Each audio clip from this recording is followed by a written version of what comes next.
estão ali. Ai, Zé, acorda!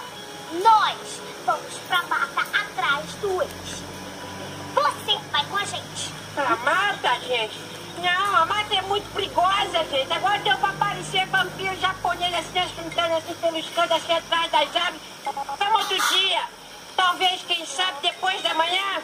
Ou então daqui a 5... Não, vamos mês que vem. Nada disso, Zé Carichó. Não. Não. Ano que vem? Não, a gente tem que salvar o Wade agora. E outra coisa, pessoal. Eu acho bom a gente correr pra alcançar o Wade e o pesadelo antes que ele chegue da caverna da fruta, né? É. Todos prontos? Pro que der e vier. Não é Zé Calijó? Não é não. Não é não, Quindinho. Não é não. Eu só estou indo porque a Marquesa está exigindo a minha presença. Senão eu não ia não, mas se é assim... Então vambora, Zé Carinho. Vamos, gente.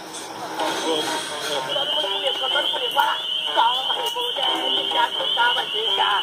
O tempo do puxado, eu não vou apanhar.